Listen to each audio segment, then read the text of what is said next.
Un saludo cordial para todos aquellos que acostumbran a escuchar mis videos.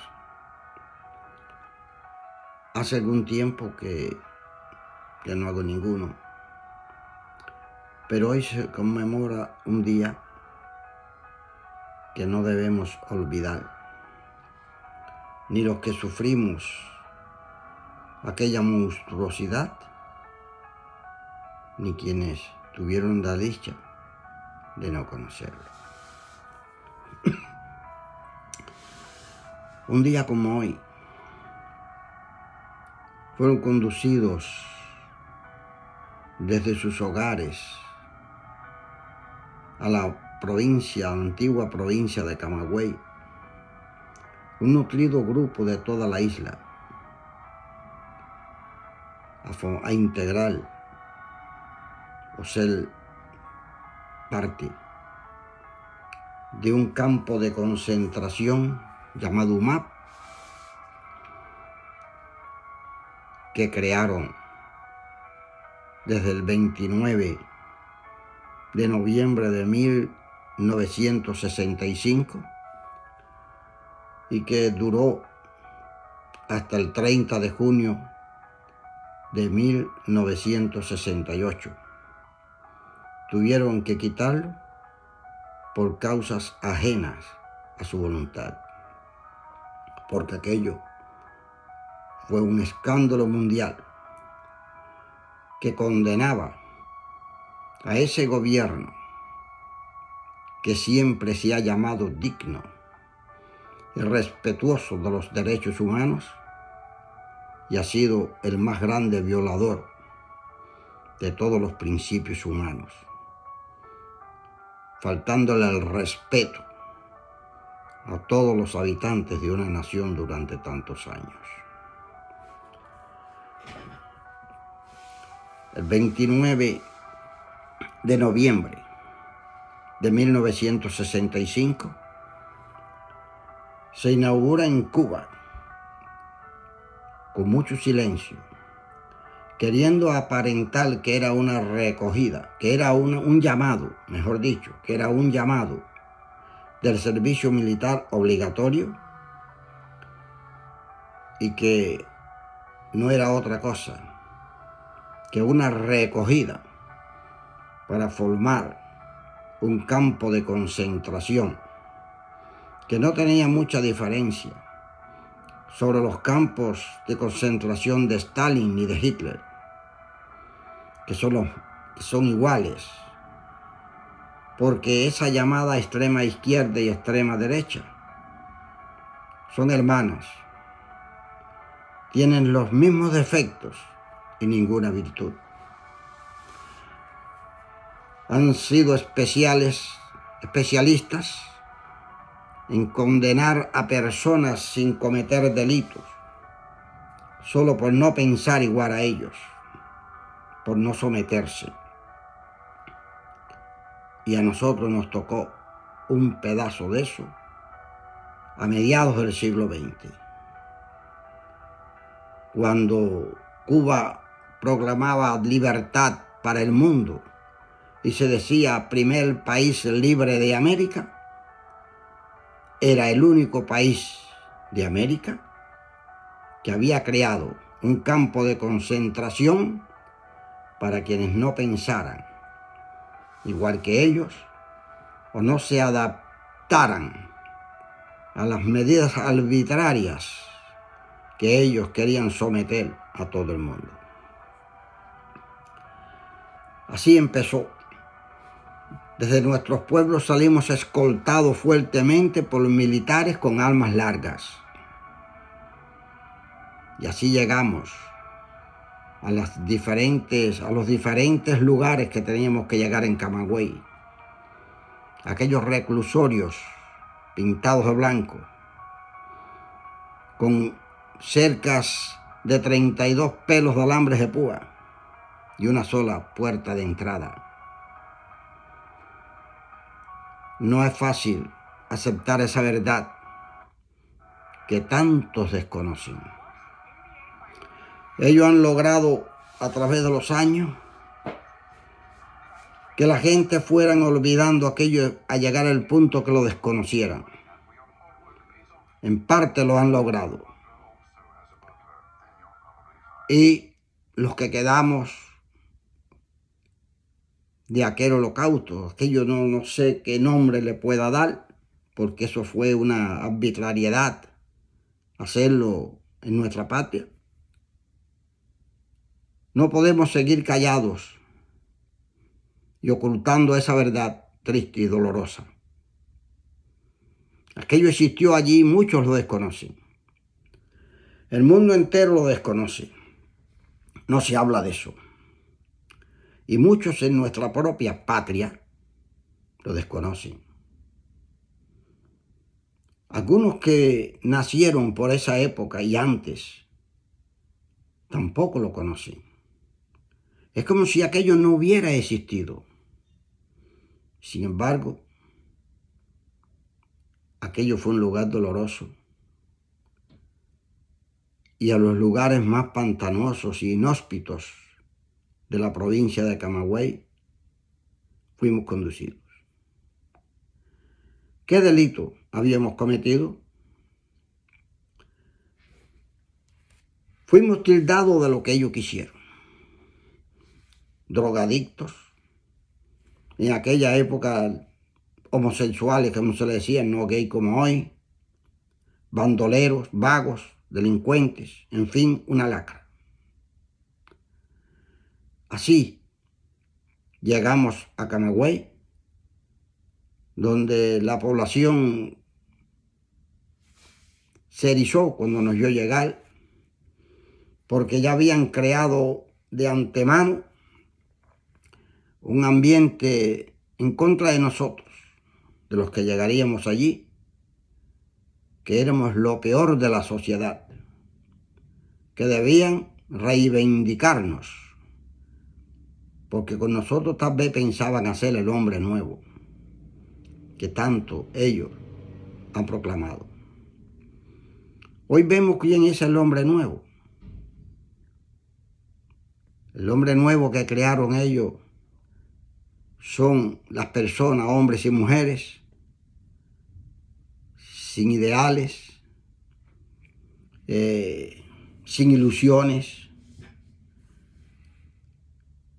de personas que tienen que soportar lo que un ser humano no debe soportar. Cuando una persona pierde la libertad, es peor que si perdiera la vida.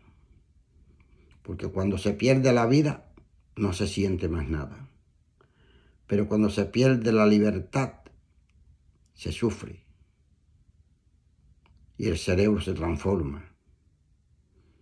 Y empezamos a pensar de una forma diferente a como debe pensar un ser humano común y corriente, normal. Porque nos encajan en nuestras almas, en nuestros corazones, un puñal de odio, de falsedades, de mentiras, que es lo que sí verdaderamente ellos saben crear. Aquello duró 2 años, 7 meses y 1 día. Muchos dirán, poco tiempo. Sí, pero eso a nosotros nos pareció una eternidad. Han pasado muchos años, pero para nosotros no han pasado todavía. Están presentes. Y nosotros nos vemos allí, en aquel lugar, desde aquel entonces, sufriendo. Allí muchas personas se autoagredían porque no podían resistir más la forma obligatoria de trabajo y tenían que hacer algo para poder descansar un poco. Y se cortaban tendones y se mutilaban el cuerpo para poder descansar un poco. Tal vez hoy nadie me lo cree, pero aún quedan muchos testigos de esa gran verdad. Allí hubo fusilados, personas que dejaron morir por falta de atención médica. Y eso el mundo no lo sabe. No el mundo, nuestra propia patria. Desgraciadamente, han logrado ocultar mucho eso. Yo le prometí una vez a mis compañeros que estábamos allí reunidos, como a las 3 o las 4 de la tarde en un lugar porque estaba lloviendo, que aquel martirio yo se lo haría conocer al mundo algún día. Sin yo ser escritor, lo haría a mi forma, pero aquello no podía quedar impune. Demoró muchos años en poder hacerlo, es verdad, porque no pude salir de Cuba hasta ya anciano, con 74 años de edad. Pero con todo aquello en la mente y lo que yo había prometido, que no había podido cumplirlo.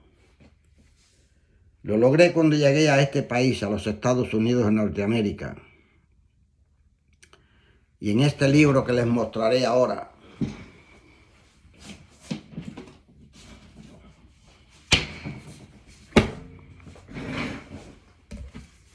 titulado El rostro oculto del socialismo cubano, mi testimonio de la SUMAT, hago mención aquí en este libro de la realidad que nos tocó vivir allí. Fuimos esclavos durante más de 2 años.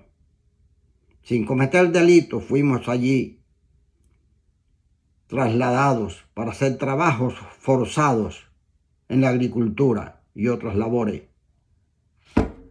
Este libro puede obtenerlo en Amazon si desea saber más de la SUMAT. Aquí yo relato la historia y trato de cumplir con la palabra que le di a mis compañeros de dar a conocer aquella desgracia. Desgraciadamente, hoy, en la actualidad, Cuba entera es un humano. Están igual que nosotros. Nosotros vivíamos a oscuras porque no teníamos electricidad. Así está Cuba completa hoy. Nosotros no teníamos suficientes alimentos para vivir. Y nuestra familia tenían que hacerse cargo de hacernos llegar alimentos para poder vivir. Nosotros, a veces yo digo que quien nos salvó la vida fue el gofio. El gofio. Eso cuando aquello había bastante.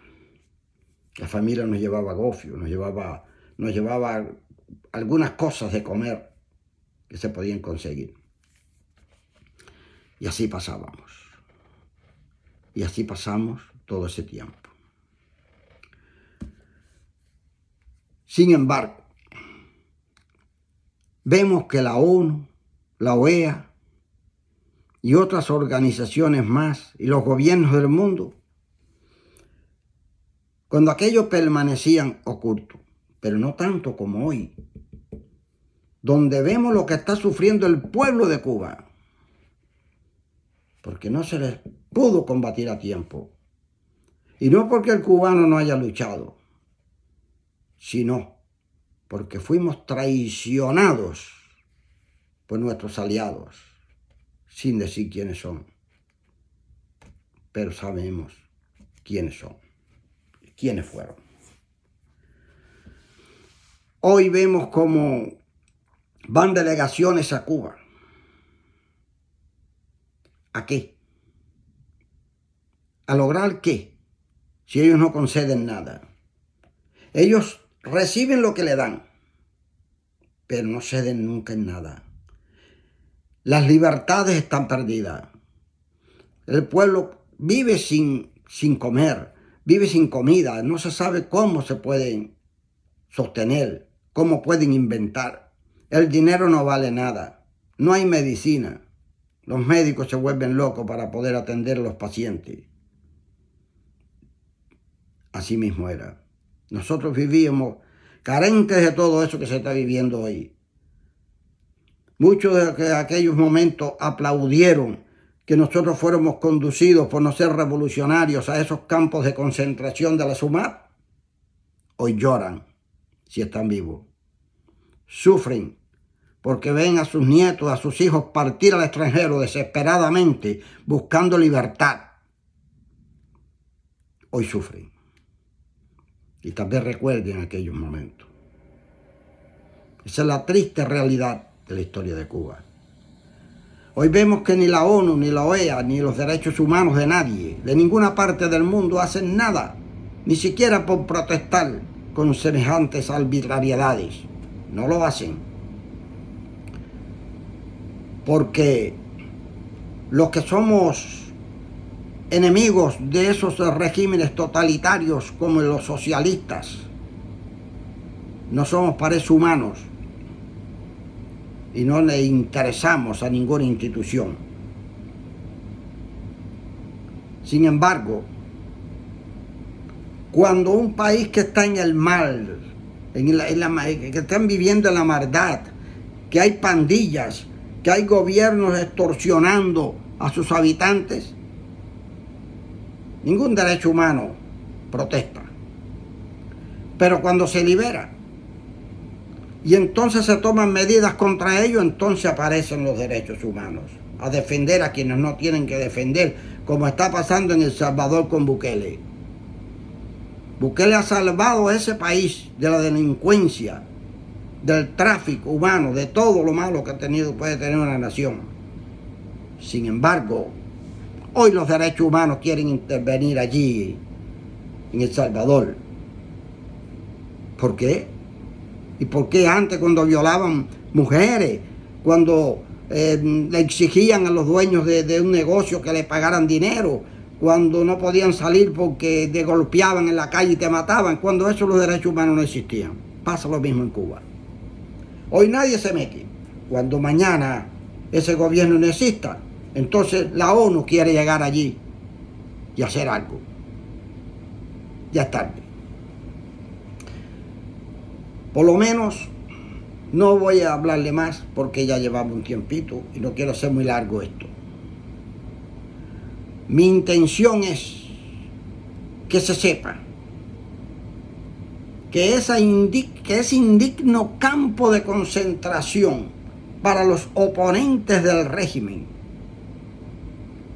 que está todavía aún gobernando en Cuba no permanezca en silencio, oculto, como quieren ellos. No, que tiene que salir a la luz y que todo el mundo lo sepa, en Cuba y en el extranjero. Defendamos nuestra libertad, porque es la única forma de ser feliz. Cuando la libertad se pierde, ya los pueblos no pueden ser felices, porque no son nadie. Un individuo sin libertad no es nadie. No es nadie. Y por lo tanto, pido al mundo que descubra la verdad y que al menos se manifieste y que salgan a protestar cuando, como en Bahía de Cochino, hace poquitos días, con una lancha poderosa le fueron encima a una embarcación sencilla y mataron 7 personas. En el año 96, cuando hundieron el remolcador 13 de marzo, que permanece callado, como si no hubiera sido crimen, y fue un crimen horrendo. Y nadie lo menciona en el mundo, porque parece que los que han muerto ahí no son seres humanos. Vemos cómo siguen llegando personas allí de Cuba, saliendo del infierno aquel, tratando de salvar su vida, de poder ayudar a la familia que se queda allá y buscando libertad. Sin embargo, llegan aquí y son devueltos por una ley que formó Obama, haciéndole una concesión a un gobierno que no se lo merecía. Y así ha ido pasando el tiempo. Despertemos. No nos dejemos engañar por ninguna de estas personas que tanto prometen y tan poco cumplen. Despertemos para que no nos toque lo mismo o no les toque lo mismo que nos tocó a nosotros. Por experiencia se lo digo. Es muy doloroso vivir sin libertad. Porque hablamos de paz. El Papa habla de paz. Los músicos van a cantar a Cuba por la paz. ¿De qué paz? Si no hay libertad, la paz no existe. Si hay libertad, la paz, la felicidad y el bienestar llegan solos. Porque el hombre necesita libertad para poder actuar decente y honradamente. Por lo tanto, adelante y defendamos nuestros derechos y no nos dejemos engañar por quienes tanto prometen y nada cumplen. Muchas gracias y espero que el mundo reflexione que vamos por mal camino.